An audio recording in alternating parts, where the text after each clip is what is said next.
Halo guys, jumpa lagi bersama aku di sini. Di video kali ini aku bakal mengajak kalian mau react nih, karena barusan aku temukan di channel YouTube-nya. Di sini teman-teman bisa lihat dari channel YouTube video informasi trending. Teman-teman boleh dicek keaslian videonya dan jangan lupa untuk mendukung channelnya, berikan like, comment, share dan subscribe-nya. Oke?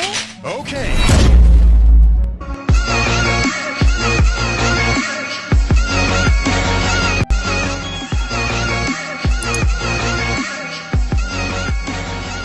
Oke guys, di sini ada judulnya viral akun warga Malaysia hina Indonesia terbelakang, dikasih paham sama warga asing. Oh, jadi ceritanya nih dikasih paham sama warga asing.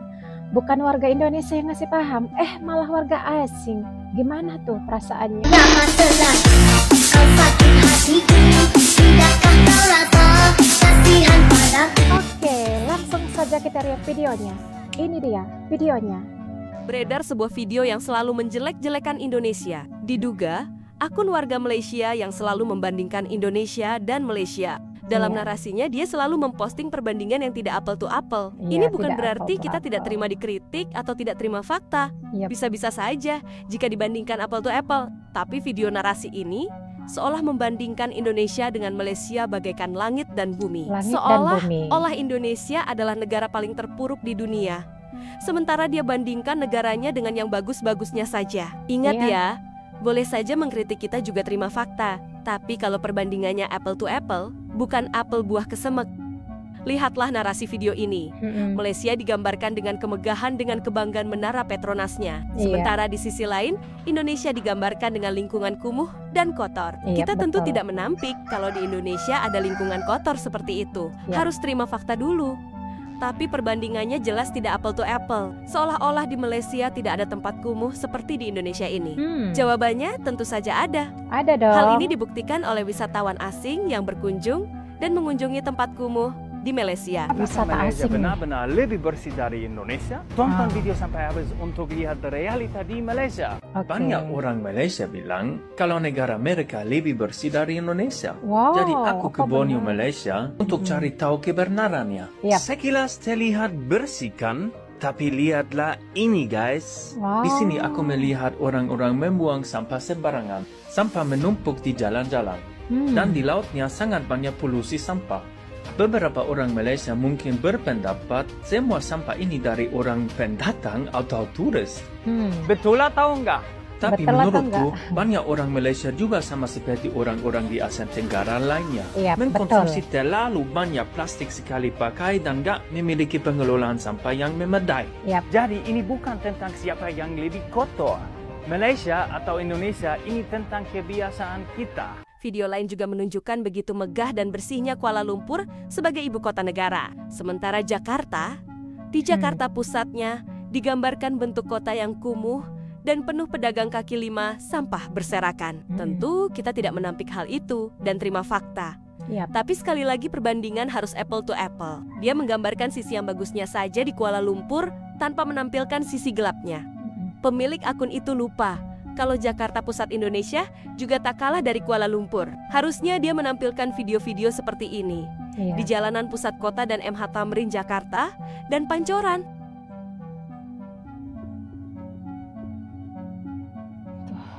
Jakarta juga keren, bersih.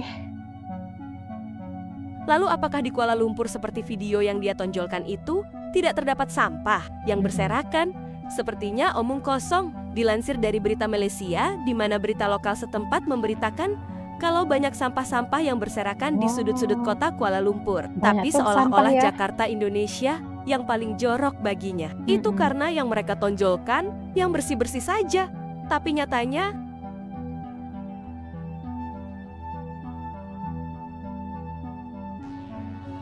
Banyak tuh Macam sampah. mana air nak mengalir? Korang tengok perangkap sampah ni pun bertutup dengan sampah. Macam mana air nak mengalir? Mana? Jadi untuk makluman kawan-kawan yang menonton, ini adalah suasana di sebuah lokasi di kawasan Sungai Kelang. Kalau kita boleh Sungai lihat, Kelang. terdapat banyak sampah-sampah yang dikumpulkan di sini, sama ada melalui air Dikumpulkan. terutamanya. Dan kalau kita boleh lihat juga, terdapat banyak plastik-plastik sekali guna. Jadi kepada kawan-kawan, mari kita sama-sama kurangkan kadar penggunaan plastik. Dia juga membandingkan Malaysia sudah terbang ke bulan, tapi Indonesia warganya masih joget wadidau. Dengan kata lain, dia menghina netizen Indonesia dan rakyat Indonesia. Sekali lagi apple to apple ya Pak Cik. Oke, jadi memang Malaysia pernah mengirim seorang warganya untuk terbang menjadi astronot di tahun 2007 bersama NASA. Bernama Sheikh Muzaffar Shukor keluar angkasa pada 10 Oktober tahun 2007. Ia merupakan orang Malaysia pertama yang pergi keluar angkasa. Tentu kita tidak menampik itu dan harus terima fakta. Tapi harus apple to apple. Karena Indonesia juga pernah mengirim seorang astronot pertama bernama Pratiwi Sudarmono untuk terbang bersama NASA keluar angkasa di tahun 86. Meskipun penerbangan keluar angkasa itu gagal, tapi penyebab gagal itu bukan karena astronot wanita itu tak mampu, tapi karena pesawat uling-alik Challenger meledak di udara pada 28 Januari tahun 1986, sebulan sebelum keberangkatan. Kalau bandingkannya seperti ini kan jadi apple to apple kan Pak Cik? Iya betul, yang satu perempuan, yang Akun sebelahnya Malaysia itu laki-laki. juga mengejek dan menjelekkan warga Indonesia. Kalau habis beras, bisanya setbor joget TikTok, sedangkan mereka sudah keluar angkasa. Begini Pak Cik, kami juga tidak membenarkan hal itu. Dan tidak menampik kalau warga Indonesia ada yang joget setboard demi saweran di TikTok. Tapi jangan lupa, kalau warga kalian TikTokers kebanggaan kalian juga joget setboard. Apa? Aisar Khalid jual duster Aisar? dapat 1 miliar? Hah? Sabar solusinya! Aisar juga joget wadidau ya, orang Malaysia kan? Kalau dikasih fakta seperti ini sama netizen Malaysia, mereka nggak terima guys. Mereka tutup mata melihat ini Belum lagi semua TikTokers gitu. konten kreator Malaysia bikin hoax di Indonesia, bikin cerita pura-pura rekannya hilang di Bandung dan sampai lapor polisi. Sudah bikin geger berujung minta maaf. Nah, kalau begini kan apple to apple Pak Cik. Lain kali bikin perbandingan yang seimbang dong ya. Jangan tahunya menjelekkan negara orang saja tanpa tahu kekurangan bangsa sendiri. Iya. Makanya harus ngaca intinya. Ramadalah kau sakit hatiku, tidakkah kau rasa kasihan padaku? Oke guys, kenalkan Des, jangan sok merasa paling sempurna deh. Di setiap negara ada kelemahan masing-masing dan ada juga kelebihan di setiap negara gitu.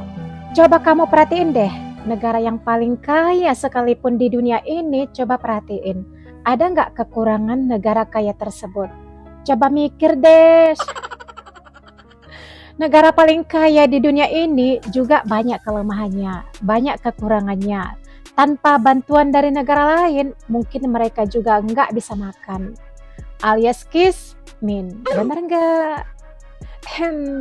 Kamunya aja yang sok merasa hebat, padahal wartawan asing pernah bilang kamu nggak punya uang, tapi gaya selangit. Vietnam, Malaysia, and Cambodia. Those folks have no money at all. Okay, they cannot help you. They're not gonna buy your stuff. Melayu merempat di bumi sendiri. Merempat. Kau pernah dengar perkataan ini kan? Bangsa Melayu, orang Melayu merempat di bumi sendiri. Yang miskin Melayu, yang isap dadah ramai Melayu, yang mencuri, mencopet, merompak, menyamun, yang kecil-kecilan, yang senang cerita walaupun jenayah yang bodoh-bodoh ni, Melayu yang ramai. Jenayah yang pandai-pandai, bukan Melayu. Tak ramai Melayu. So, jadi kenapa ia boleh berlaku? Apa yang berlaku? Apa yang dah jadi ni? Daripada zaman lama lah Tok Kadut sampai ke hari ni, Melayu merempat di bumi sendiri. Ini perkataan yang agak sinonim. Agak sinonim. Pengemis ramai Melayu. Buang anak ramai Melayu. Tanah Melayu tergadai jual. Ada jalan saja jual. Turun daripada harta bapa, turun kepada anak, anak jual. Habis. Tapi, adakah salah orang Cina? Adakah ini salah bangsa Cina? Bangsa Cina, mereka beli. Mereka adalah orang yang mengambil peluang. Apa salah mereka? Mereka ada duit. Dia beli tanah Melayu. Dia beli tanah freehold ataupun tanah hak milik bebas Melayu yang dulu-dulu. Dia beli. Dia tak boleh rompak pun tanah. Mana mungkin. Tapi kenapa kita nak marah? Salahkan diri sendiri. Salahkan Selagi diri kita merasakan sendiri. orang Cina ni yang merosakkan bangsa kita, maka kita takkan berjaya. Selagi kita merasakan orang lain, bangsa lain merosakkan. Ni sekarang nak tuduh Amerika pula lah. Kan? Salah bangsa sendiri yang salah, jangan salahkan orang lain. Memang adalah perkara-perkara yang berlaku. Sebagai contoh isu Donald Trump dengan tarifnya, kedebak-kedebuk yang menyusahkan negara. Betul. Tapi adakah kita patut menyasar, oh, kerana dia lah kita gagal. Kerana China lah tanah aku terpaksa jual. Yang kau jual kenapa? Pasal kau tak mampu kan? Pasal kau mungkin gelojoh atau mungkin kau nakkan kekayaan yang cepat. Kau jual lah harta mak bapak kau tu. Jadi bila kita menyalahkan orang lain sahaja bangsa Cina di Malaysia ni, kita akan terus merempat. Yang aku nak sarankan adalah kita perlu berubah. Kita perlu tukar minda kita. Aku pun nak jadi macam Cina tu, memegang ekonomi, boleh membeli tanah, membeli hak aku, mengkayakan bangsa aku, mengkayakan rakyat aku, dan kita boleh duduk lebih stabil. Tidak berharap pada orang sampai terpaksa menggadai jual harta kita. Kan? So, jadi kat sini kita share sedikit kongsi-kongsi perbincangan ini. Aku punya topik, jangan salahkan orang. Salahkan diri sendiri. Kerana kata Bapak ini, jangan salahkan orang, salahkan diri sendiri gitu guys. Tapi kalau kita lihat ya, sesuai dengan fakta maupun kenyataan yang ada di Malaysia gitu ya, apa yang dikatakan Bapak ini sesuai dengan yang kejadian di sana gitu. Kalau kita lihat komentar-komentar netizennya di kolom komentar, wah, mereka itu seolah-olah merasa paling kaya lah, merasa paling hebat lah di dunia ini ya. Mereka hina Indonesia dengan kismin, cari uang dengan cara joget-joget, segala macam perkataan mereka dengan menghina Indonesia ini gitu. Tapi kalau kita lihat ya, orang sana langsung ngomong gitu loh, bahwasanya mereka itu ya seperti yang dibilang Bapak inilah, mungkin ada yang kaya, tapi seberapalah mereka yang kaya di sana? Yang miskin katanya orang Melayu. Yang ini dan ini lagi Melayu katanya ya. Kalian sukanya menghina-hina orang Indonesia, rupanya kalian seperti itu. Kalian merasa paling sejahtera di negara kalian, ternyata kalian mendapatkan perlakuan seperti itu di negara kalian. Terlebih lagi ya guys, kalau kita lihat ya di kolom komentar, mereka itu sering mengejek Indonesia dengan miskin lah katanya. Ini kita lihat ya yang dikatakan abang ini. Setelah kekalahan debat di sepak bola, netizen Malaysia ini debat masalah kemiskinan antara Indonesia dan Malaysia. Oh, beda jauh ya. Kemiskinannya Indonesia 60%, Malaysia 1,3%. Tapi coba kita bandingkan kekayaannya. Coba kita hitung ya guys. Jumlah rakyat Indonesia 285 juta jiwa. Yang kaya itu 113 juta jiwa. Coba kita bandingkan dengan Malaysia ya guys. Malaysia itu yang kaya hanya 34,6 juta. Jadi masih 400% lebih banyak yang kaya di Indonesia ya guys. Mereka ini nggak menghitungnya seperti itu. Jadi kalau mau hitung-hitungan orang kaya di Indonesia dan Malaysia, masih jauh kayaan orang Indonesia. Jadi paham ente ya.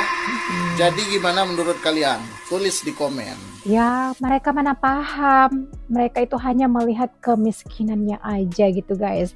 Tapi kalau melihat kekayaannya, seberapa banyakkah orang Indonesia kaya dibandingkan dengan negara mereka? Mana yang lebih banyak? Orang kaya di Indonesia atau orang kaya di Malaysia? Jangan lihat persentasenya, lihat dong jumlah orangnya gitu. Tapi mereka nggak bisa terima fakta loh. Kalau dikasih fakta malah mereka bilang yang hoax lah, yang inilah katanya.